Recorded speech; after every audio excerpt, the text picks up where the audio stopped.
Hello everyone. Leadership among Algerian women comes naturally. It's drawn from our ancestors like Lalla Fatma Soumer and Queen Tinhinan and also Dihya. Today, Algerian women participate in politics, in economy, and in business, breaking barriers and driving social change, and even contributing to global women's empowerment. Their influence is shaping Algeria and its future and promoting progress across various sectors.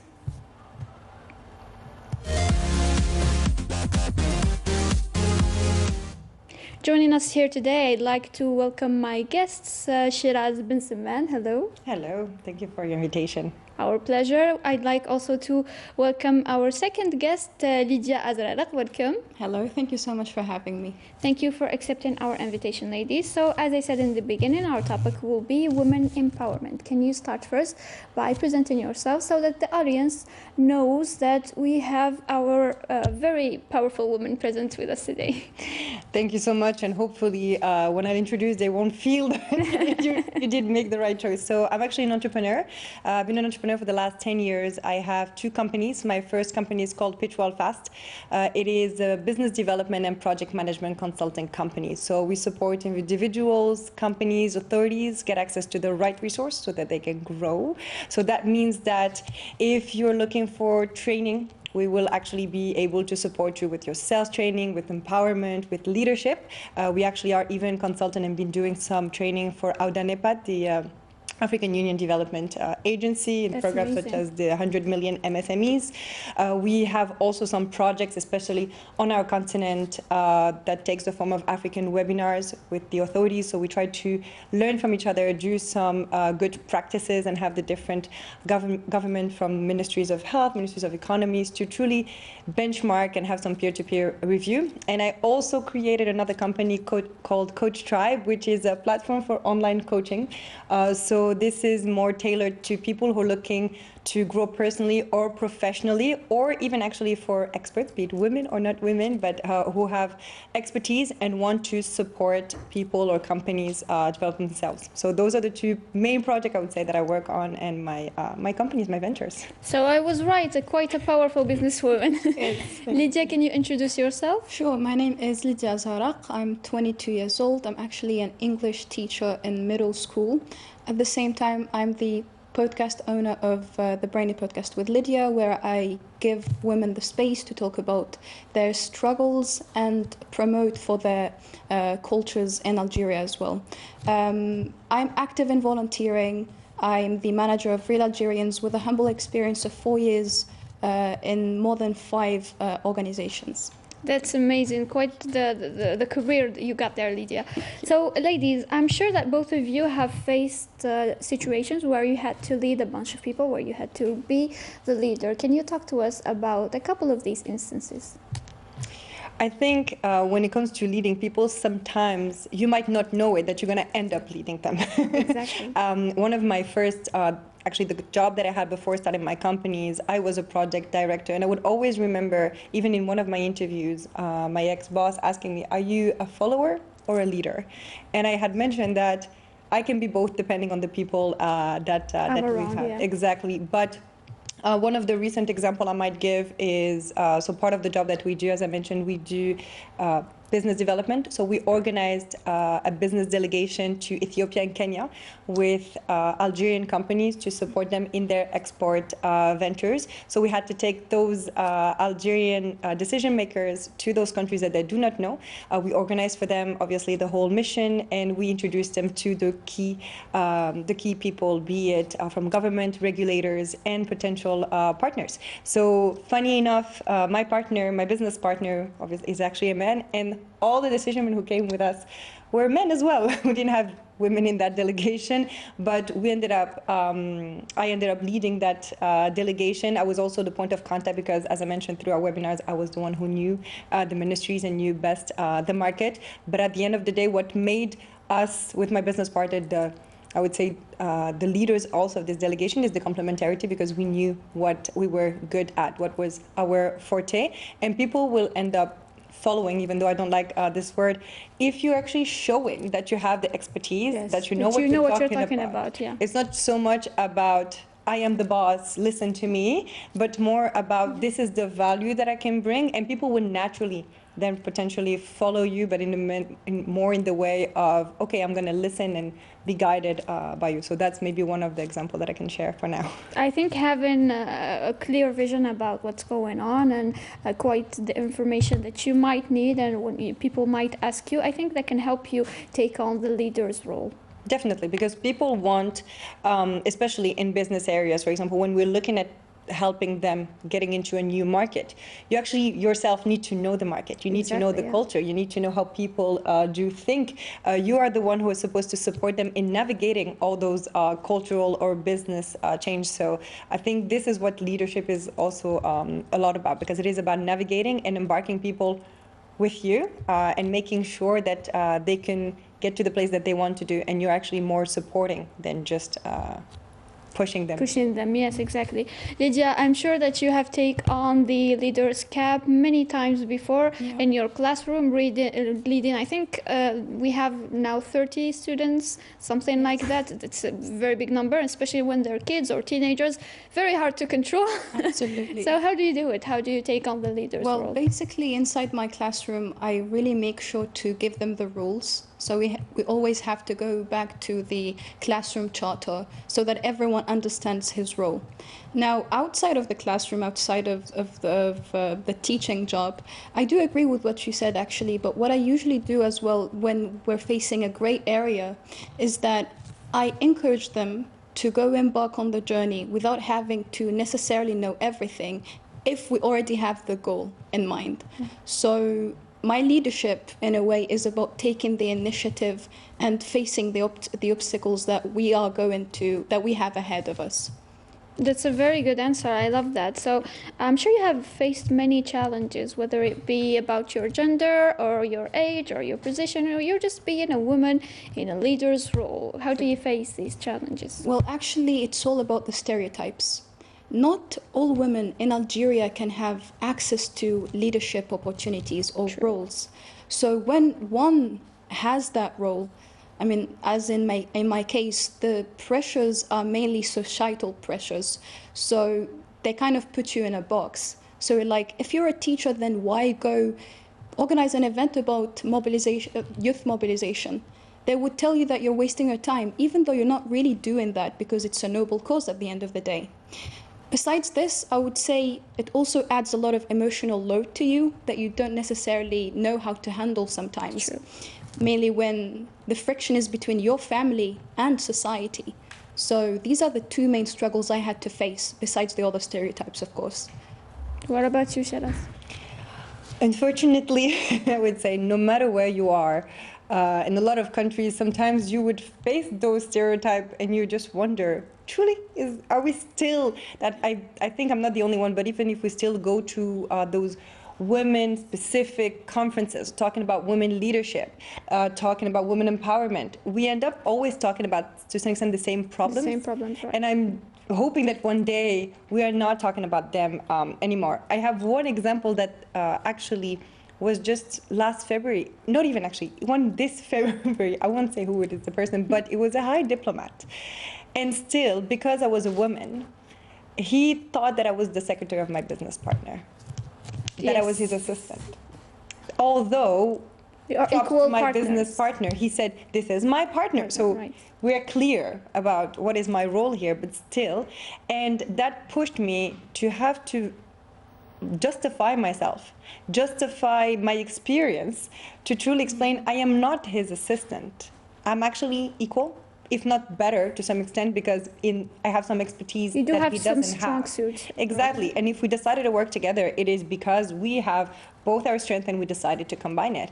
And I think still today, unfortunately, if we see a man and a woman in a business environment, there will be a tendency to think that the woman is the assistant. Right. When sometimes this woman is actually the CEO, she might be even the project manager, and he is his assistant. At the end of the day, it doesn't matter. A gender does not define a position. At the end of the day. And those are still some stereotype that unfortunately they do exist in our society, not only in Algeria, let's be clear on that. We do, unfortunately, sometimes in the MENA region, because of religion, because of community, because of history. So on some aspect, there might be, but you can go to any other country, even if you go to the West, in some countries in the Western world, they still have. You do live in France, so I'm sure you have faced many instances. I do, like and I lived also in the US, and I was Right. the same thing. And I lived in countries where you think that I lived even in Norway. In Norway, to be honest with you, you do not see it so much because they, as a personality, even are very humble as people. So they wouldn't actually be the people, oh, I do this and this, and they're boasting about all their experiences because they are men or women. It doesn't really Work like matter. that, Yeah, yeah. it doesn't. But in France, the stereotypes were even pushing more because I'm a woman and I am Muslim and I'm Arab, and you're like, yes, I love it. I have apparently the success formula, right? When you look at our society today. Exactly. And when I started my company, I was 25. So it was like, yeah, and I'm young. And young married. too, right. Wow, I have everything to say. So I think, and unfortunately, I was lucky enough to be in a family where my father educated us in a way. And I think you can see in a lot of, when you see a lot of women leaders, you would see that the parents have a lot to do about it. Yeah. My dad was very equal. You are being a girl or a woman, it doesn't really matter. There isn't like chores for women or men. It's like there is no job for only men or women. You do whatever you want to do. You just protect yourself and do whatever you want to do. Be careful and just follow your That's your amazing. I objectives, think that's how we should raise our children. I mean, that's a very good perspective to have. I think we've talked about being a woman in the business field or being a woman leader. Can you give us some examples of women that might have inspired you on your journey? There are so many because I get inspired by women throughout the society. Same thing, I think it does come from my education. So I could be walking and I could be visiting the smallest villages in the smallest country, if you want, and I still be amazed by how these women actually operate, because I think you can get inspiration for anything. So if I have to think of name of people, recently one of the women that inspired me was the Commissioner for Agriculture, Josefa, for the African Union, sorry. And just also because she's working on agriculture, this is a big topic also for our continent, and just the way she was talking, and when you look also at her Accomplishments. yeah, all her accomplishment, that was just very, very inspiring. But even I think everyone in Algeria right now been talking about Iman Khalifa. I think would be a great inspiration She is for very all, inspiring. for all women. And I had the opportunity of talking with her before that, and you can see also how simple and how humble she is. You have Yasmina Fishker, who's also like a great woman that I know here in Algeria in the business field. That same thing, very humble, very like business oriented, objective oriented, somebody with a family. So there are so many examples, and I just gave Algerians one and one African, but there are so many, yeah, I think there are so many that inspire me on a daily basis. Yeah, I think we should always remember the African women and the Algerian women who inspired us, since we tend to be a bit westernized when it comes to the big personalities or maybe the ones who are famous in history. But I think we should always give tribute, so I like your answer. What about you, Lydia? Actually, this woman, I've met her during the Youth Diplomacy Forum organized by the Higher Council of Youth, and she's active in both the energy and technology fields. Her name is Shada Al-Islam bin Hassan. She's one of the most influential women in the MENA region, not only Algeria. So seeing her stand right in front of me, sharing her experiences, leading projects, has definitely inspired me. And I cannot talk about women without mentioning our female freedom fighters who have given everything to the country. That's why we are here today. So that would be it. Yeah.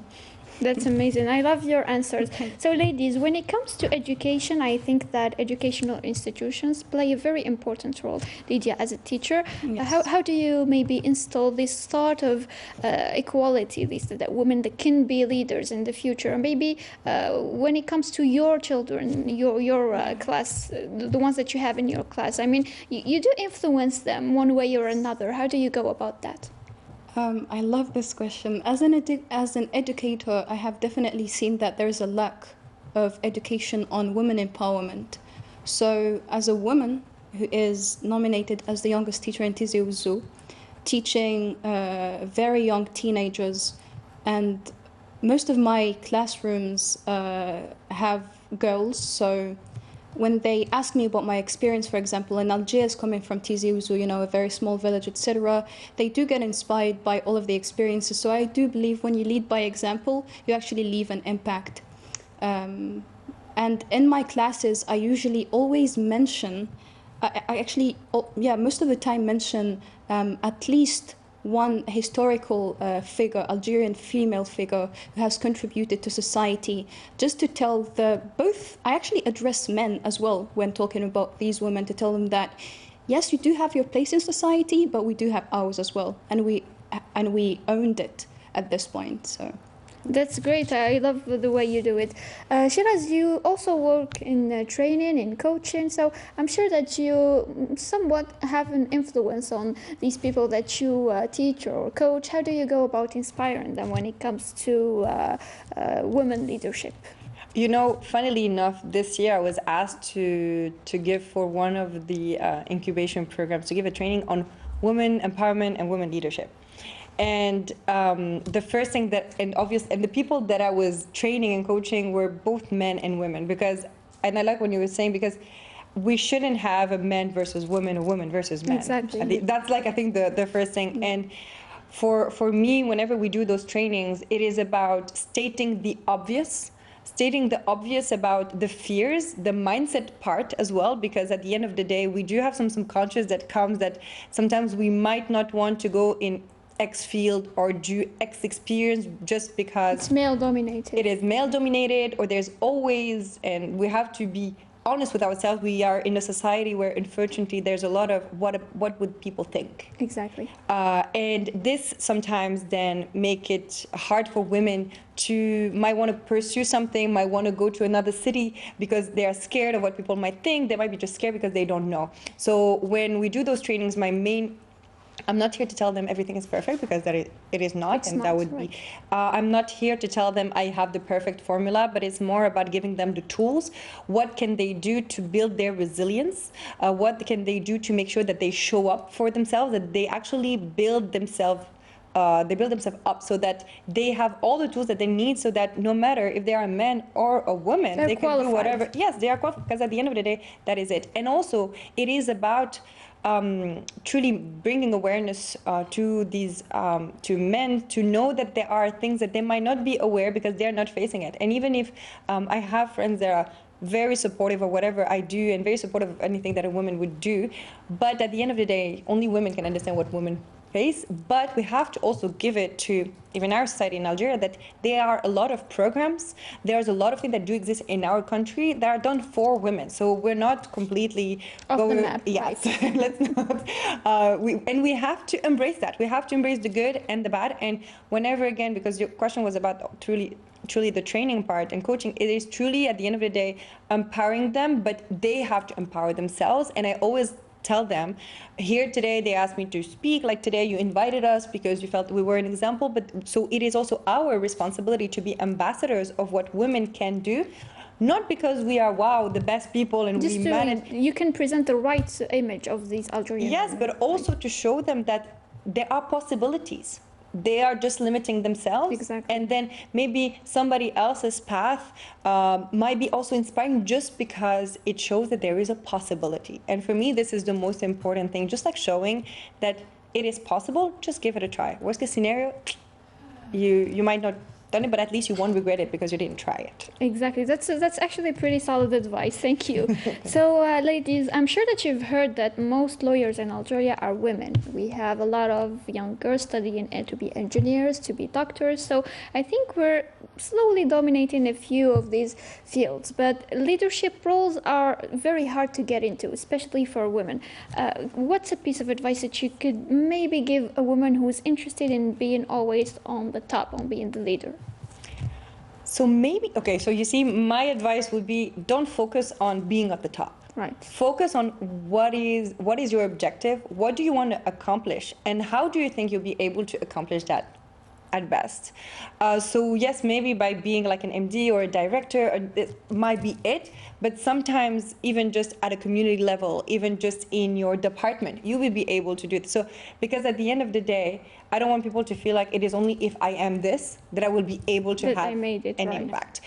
So I would say make sure to just be clear on what is your dream, your objective. Right. Where do you want to get? How do you think you'll be able to? And if you see that something doesn't work, just try to make already a little change at your own level, because by making just that change at that level, you'll be able to make changes at every single level. Leadership is not just a position, and you can be just a leader even if you are just an assistant, like they say. You actually might be even actually a leader, because you will be able to have people behind you, be able to gather people. And also, leadership is not a position per se. Maybe that's It's not a what trait, you I want. think. Exactly. Yes. So maybe that's what maybe that's not what you wanted me to say. No, it's very But, good advice. I think that is very important. But again, do not limit yourself. And please, women who studied doctor, chemistry, it's great to want to get married, but that's not just it.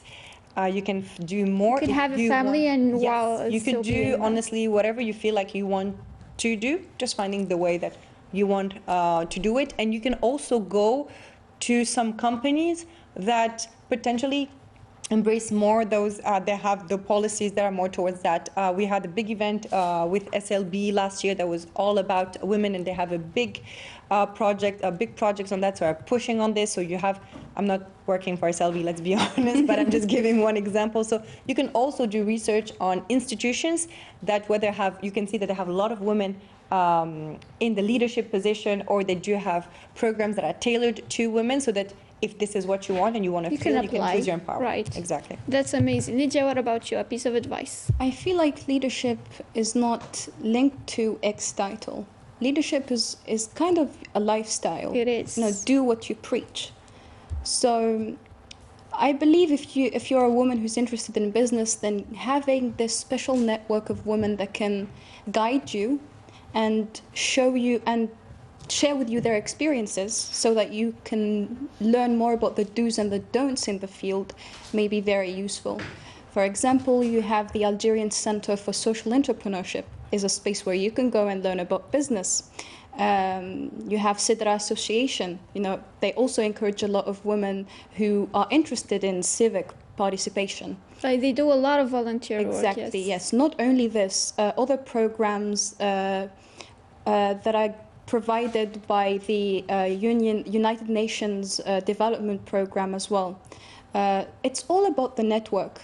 It's having women in your circle that have a vision that can help you get where you want. So be mindful of the people that you are friends You with. surround yourself with, yes. Exactly. I'm gonna take the word that you use right now. The network and the support system are very important when it comes to wanting to be a leader or wanting to a certain path in life, like yourself being an entrepreneur, or like Lydia is doing now, working with different organizations. How do you start your own network? Where do you find this support system, especially if you're starting from zero, like Lydia, who came from a different city, she didn't know anybody here. How do you start? I love this question. I love this question because I train people on that, the power of network. We even have a course on how to outreach people. So, and I love what you were saying, definitely the people that you have around you. So I'm going to give concrete tips, if you don't mind me, because I just love this topic. Today, if you look at my network, you would see that I have met president of countries like Madagascar. I have met big CEOs. I have met, like, you look at my network, you're like, what? And I am nobody still. Let's be fully honest. Very humble of you. Go ahead. It's like I am nobody. So those people did not know me because, it's like, oh, wow, it is Shiraz. But, when it has nothing to do with this. But the first advice that I would give you is dare to ask people questions, dare to go and talk with them. These people, I met them, I just went to ask the protocol, and obviously be clear. The second thing, be clear why you want to talk with them. Do you have something you want to present to them? Do you want them to mentor you? Do you want to present project, why do you want to meet people? Because it's great to want to have a network, but why do you want to meet? Why do you want to meet With me? a certain goal, Why do you want yes. to meet Lydia? Why do you want to talk to Sarah? What is it? Do you want them to mentor you? Do you want to have advice? Do you want to work in that field? Do you have a project? Do you have? But do you also? My third thing is do your research. Do your research, because I have some people, for example, that contact me to, for example, sponsor project, and I'm like, my company doesn't even work in that sector. Beyond the fact that I'm not going to be sponsored, I don't work in that sector. So do your little research, and the most important, honestly, reach out to people. To the right people, especially. To the right people. So that's why it's like, know who you want to talk with, how are you going to contact them, why you want to talk with them, and then just do it. And when you go to, I'm sure you went to many events, and you know we have hundreds of events in Algeria for youth, for women, for entrepreneurship, in the different sectors. When you go, prepare yourself. Know which companies are there. Try to figure out who you want to meet there. Do some stalking. Be a woman. Please do clever stalking.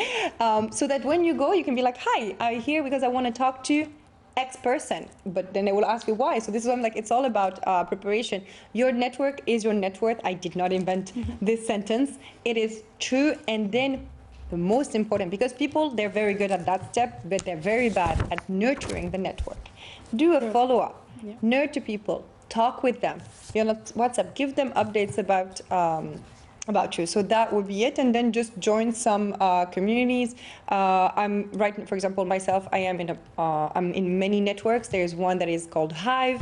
There is one, it's the MENA Business Club. And actually even now I'm the ambassador for the Algeria one. So we're going to have at some point an opening for women to come and join us. I'm part of the UFM, so Union for the Mediterranean, and they have many projects. And know that whenever you enter some projects and some networks, you're going to have gonna meet more people. You're going to meet people. You're going to be open to opportunities that you might have known, and you're going to. So at the end of the day, be proactive. People are not going to knock on your door because you are Sarah. Find you, yes, like, exactly. Hi. So yeah. That's amazing. So Lydia, can you tell us how do you see Algerian women leaders in the future? How can they inspire the future generations? When you see little girls who look up to you, maybe your little cousins or maybe family friends, how do you inspire them? So, thinking about the future generations, I believe that they are going to be better than us now, because we already came from scratch, you know. We did everything to come here. And I'm speaking about the underprivileged woman who had nothing, absolutely nothing. So, when you share your experiences with them, when you, as I said, when you give them the do's and the don'ts, when you teach them how to approach people, how to befriend them right after that, because it's also necessary to keep that kind of relationship, you know, and be selective about the opportunities and where one wants to be seen, because that's very important. If you have a brand, for example, self-presentation or presentability is important, absolutely. So it's about giving them the tips. Maybe if us Algerian young leaders, if we can write articles, books, raise awareness campaigns for these women who are the future, who represent the future generation of Algeria, then we can have an outcome in the future as well. That's great. Shiraz, what about you? How do you go about inspiring these young ladies? I'm going to give you a very funny answer, I think. I don't find myself that inspiring, to be honest. But I think that by just being ourselves, we can always inspire just by telling our story. So, because what I might believe that it's not inspiring, some people will be like, oh, wow. Yeah. So I'll be like, actually, yeah, if it can inspire you to any level, so I would always say, just share your story. Tell the story. You never know actually how you can inspire, because again, I don't find myself that inspired, but some people are like, wow. You are very inspiring.